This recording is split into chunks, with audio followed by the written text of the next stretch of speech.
How's it going, guys? So, today we talk about supply and demand and why it's important. So basically, the reason I'm bringing, we're talking about this today is because I read an article today about how part of Trump's administration, not necessarily Trump's administration, but one of the people, elected officials that he put in place, lifted the price cap on telecommunications services for internet specifically, and why people are freaking out about it. I'm not concerned about it. Yeah, I work for a telecom, obviously, but I'm not concerned about it when it comes to businesses on the large scale, even small scale, whether it be schools, hospitals, city official buildings, places like that.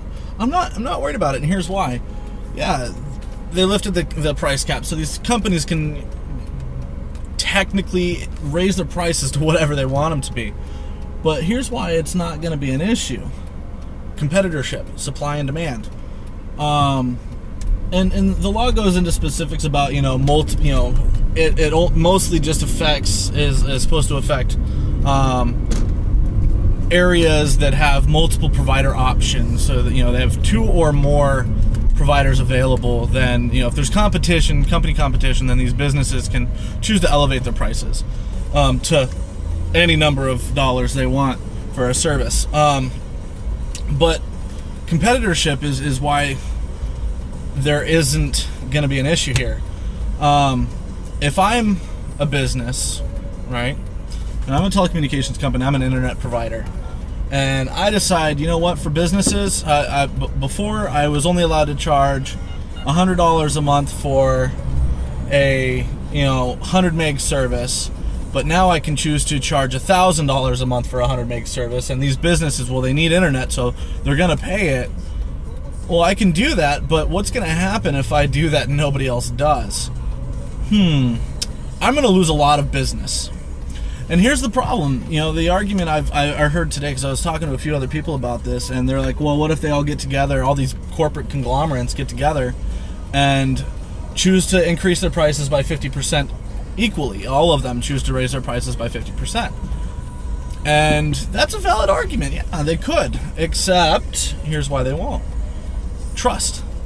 If I get together with an, if I'm CenturyLink and I get together with, a local internet provider here is Cox Communications, I get together as the pricing expert with their pricing expert or whoever the heck does it, and I say, hey, look, let's make more money, let's increase our prices, our price by 50%, and we'll both do it together so that we can both make more money.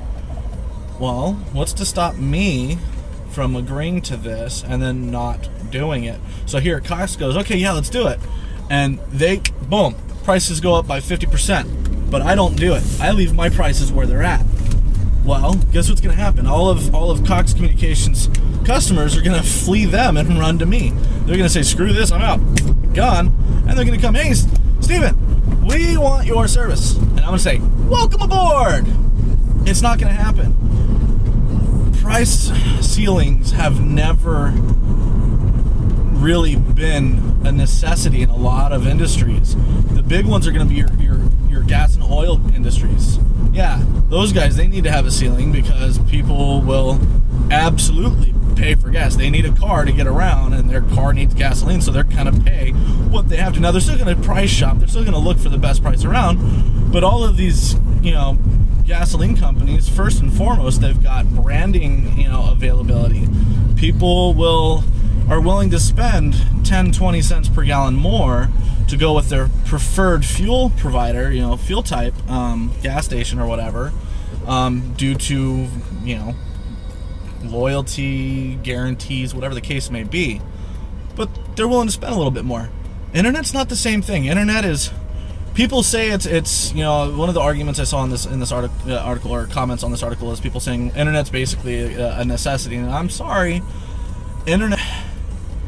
It is definitely a huge part of our everyday life, but it's not a utility. It is not something that you absolutely need to survive. Businesses can still make money without it. It's called telephones. And yeah, I know there's a lot of internet-based providers out there, companies out there, Facebook being a huge one. Without the internet, Facebook would disappear, which would not be a bad thing. But for the most part, government bodies, schools, libraries, these were the big point, and bring ups and points that were used, and as to why this price cap disbandment is such a big deal. And I'm sorry, but those are not businesses, because ultimately even the government's still a business. Those are not businesses that would tank without internet connectivity. For instance, the government, more often than not, government buildings have an intranet, and most of their communications and most of their stuff is done on their intranet, meaning internal network. There's not a lot of internet connectivity going on. Yeah, there's some. They still send emails and stuff, but most of them, even if it's inter-office communication, employee to employee, emails are on the intranet. They're internal email servers. They're all handled internally, meaning the email doesn't even go out to the internet to come back in. Hospitals are 99% of everything they do is on an intranet. It's all on an internal communication system, internal network. They don't really utilize the outside networks, the internet, right? Libraries, I could see taking a hit just because they offer free computer services to their patrons, which that would suck. But for the most part, none of the entities that were listed, schools, they don't really need an internet. It's not vital to their survival. So I don't see how that would be how that's a strong argument, and that's just me. But I for one am not personally worried about the lack of a price ceiling, and the reason why is competitiveness. Businesses are always trying to outprice the other competition without taking a huge hit in profit revenue, obviously. So, that's why you tend to get most internet providers where their prices are fairly similar.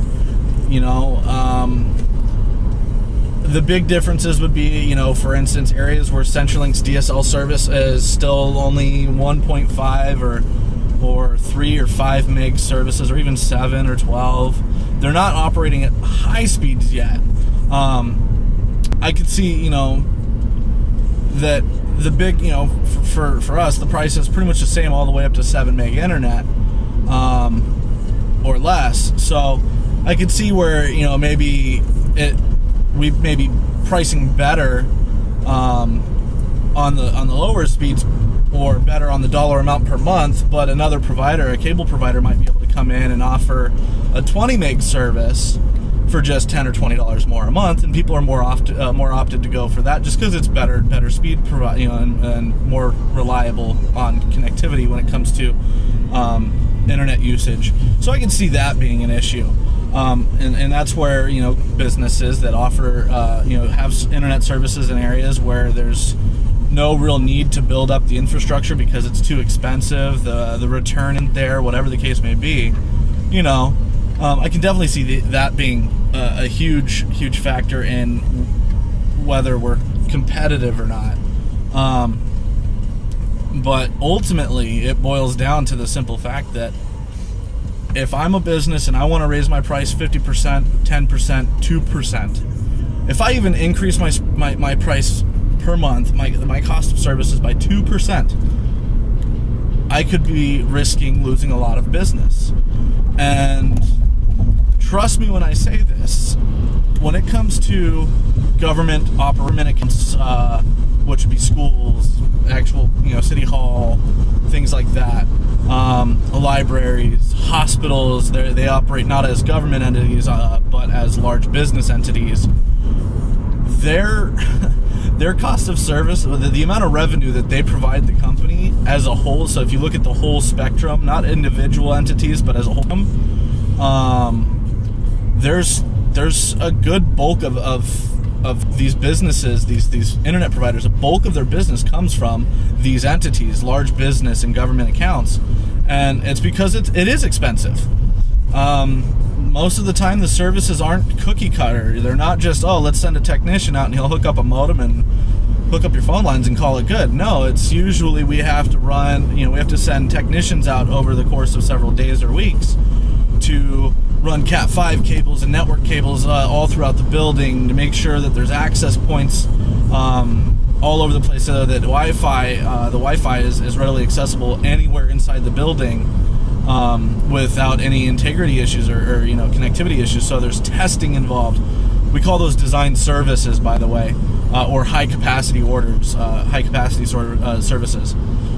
CenturyLink may charge a lot. These other businesses, these other internet providers may charge a lot for those, but there's a lot that goes into them. There's thousands upon thousands upon thousands of labor and equipment and resources that go into it, and CenturyLink's got to make money back on it.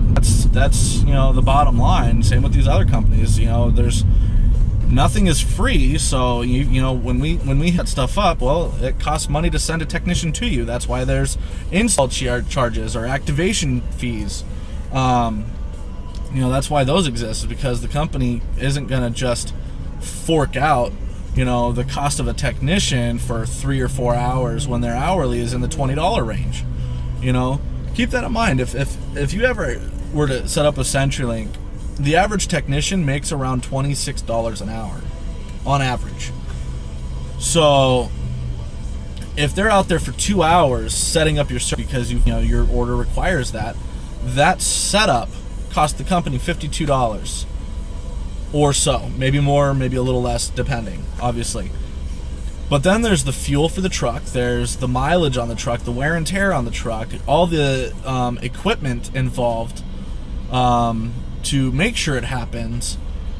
So when you have a tech install for $59.99, there's still a very, very, very strong chance that the company is still losing money on your setup. But the company's willing to bite some of the cost, because I can tell you, I've had orders that I've set up for customers where the technician was out there for a full 8 to 10 hour day. He was literally out there doing that much work. And the total cost of the setup was only like $400. $400 for him to drive out there, spend 8 to 10 hours working there. So he's making 8 to 10 hours worth of work on that. Plus, there's the wear and tear on the vehicle, the cost of materials, there's all this stuff that goes in, and the fact that one tech was only able to do one job, which means he didn't do a lot of work. I mean, he did a lot of work, but the average technician does 8 to 10 orders a day, 8 to 10 installs or repairs a day. So you have to figure he was taken out for a full day to do one job when normally he does 10. So now there's the fact that we have to dispatch additional technicians out, which means additional hourly pay. So all in all, there is no reason to worry. First off, it only this policy really only affects large businesses where there's a high competitive market. If there's only one provider that's providing services, so it's almost it's a pseudo monopoly. Those areas prices can't be increased by this without based on this change in policy. They're just not allowed to. They're the only provider. They have to provide a fair quality, fair price in service. But supply and demand governs everything in this economy. Think about it. You have computers from Toshiba. You've got computers from Apple. You've got computers from HP and Dell, and all of them have very similar pricing. The only one that's really kind of out there and astronomical for the most part is going to be Apple. And why? Name brand. And they're the only ones operating on that operating system, so they can actually charge more. If you like Apple software, or Apple operating systems and Apple software, you're going to be willing to pay that extra money. But all these other Microsoft-based computers, all these Windows-based computers, guess what? Their prices are all much, much lower, despite the hardware being the same as that, that equivalent Apple laptop or computer. The reason being is, so the more options, the lower the price. Simple enough. They have a supply, and we have a demand. If the demand is high, the supply, ultimately gets short. That's one thing they do. They manipulate supply based on the increase in demand. But the higher the demand, the higher the price. Think about it. It makes sense. If you have a pair of baseball tickets to your favorite sports team, your favorite baseball team, and you can't make it, but you want to you want to make some money on it, you want to sell them. You start off by saying, I'd like $100 a ticket because they're $200 tickets. Well, guess what? This is how scalping works, by the way. You have somebody that says, I'll give you $100, but then somebody else pops up and says, I'll give you $110. Well, guess what? The demand has gone up, so now has the price. And you're going to keep letting, as long as the demand is there, you're going to let that price go up and up and up and up, and you're going to try and make as much money as you can. And that's what scalpers do. They say, look, I got a set of tickets. You want them. You're out here, you're trying to buy tickets. Here's the price. The demand is there, the price goes up. If there's no demand, then the price goes down. If nobody wants them, all of a sudden you're taking that. So you're $100 a ticket, but nobody's offering. I'll do 80. I'll do 60. Until you get to a point where somebody says, you know what, I'll do it for 60. I'll do it for 40. Whatever the case may be. So even if these companies all do come together and say, we need, they all decide to increase their their prices by X amount of percentages or dollars, it's not a big deal, because all these companies are going to find a way to do their business without the internet for a short period of time. These huge corporate conglomerations are going to take a financial hit in a matter of days. One day, if everyone called up and canceled one day, just one day, millions upon millions and millions of dollars are going to be lost in that single day. Trust me on that. So I don't see what the issue is. I don't see an issue in it. I'm not worried about it, and it's not because I'm not a government office official. I'm not a business or anything. It's because I'm not concerned about it. And trust me, as a salesperson, I should be concerned, but I'm not, because I don't see it becoming an issue. So I don't know. What do you guys think? Do you think there's something we need to worry about? Do you think there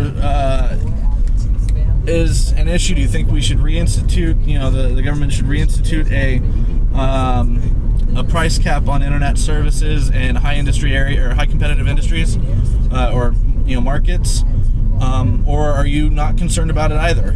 If so, let me know in the comments. Tell me what you think. If you haven't already, click the subscribe button. Helps me out. Lets me know you want me to keep doing this.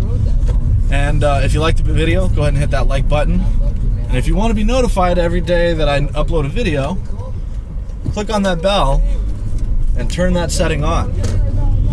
Thanks for watching. Have a nice day.